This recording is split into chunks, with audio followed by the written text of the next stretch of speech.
প্রভাসের কাছে হৃতিক রোশন কিছুই নন। দক্ষিণী পরিচালক এস রাজামৌলির এই মন্তব্য আরও একবার ছড়িয়ে পড়ল নেট মাধ্যমে। ঘটনার সূত্রপাত কল্কি 2898 এডি ছবিকে কেন্দ্র করে।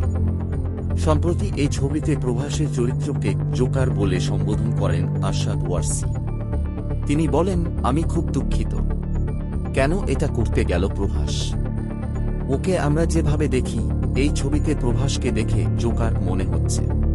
প্রভাস, কেন যে তুমি এরকম কর বুঝতে পারি না। এরপরেই বলিউড বনাম দক্ষিণী ইন্ডাস্ট্রি তরজা শুরু হয় সমাজ মাধ্যমে। এসবের মধ্যে রাজামৌলির সেই ভিডিও ভাইরাল হয় সমাজ মাধ্যমে। 2007 সালে বিল্লাহ ছবির প্রচারমূলক অনুষ্ঠানে রাজামৌলি বলেছিলেন, যখন ধুম 2 ছবি দেখেছিলাম, হৃতিককে দেখে মনে হয়েছিল বলিউডে কত ভালো ভালো অভিনেতা, আমাদের দক্ষিণী ইন্ডাস্ট্রিতে কেন নেই এরকম অভিনেতা। তারপর তিনি যোগ করেন, কিন্তু বিল্লাহ ছবির ঝলক ও গান দেখার পরে এখন আমি বলতে চাই, প্রভাসের আশেপাশে হৃতিক নেই। বলিউডের থেকে অনেক ভালো জায়গায় দাঁড়িয়ে তেলুগু ইন্ডাস্ট্রি। এখন হলিউড ছবির সমকক্ষ আমরা। তাঁর এই বক্তব্য ঘিরেই শুরু হয় বিতর্ক। সেই অনুষ্ঠানে দক্ষিণী তারকা অল্লু অর্জুনও ছিলেন।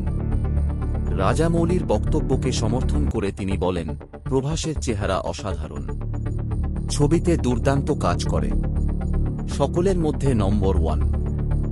যে রকম রাজামৌলি বললেন, প্রভাসের কাছে হৃতিক কিছুই নন, আর এটাই সত্যি। 6 বছরের পুরনো সেই ভিডিও নিয়ে সমাজ মাধ্যমে ফের রোষের মুখে পড়লেন রাজামৌলি ও অল্লু অর্জুন।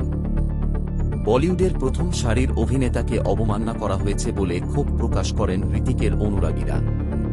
এক যুগেরও বেশি সময়ের আগে সেই মন্তব্যের জন্য পরবর্তীকালে রাজামৌলি জানিয়েছিলেন, হৃতিককে কোনোভাবেই অসম্মান করার উদ্দেশ্য ছিল না তাঁর, কিন্তু তারপরেও সেই ঘটনা পিছু ছাড়েনি তাঁর।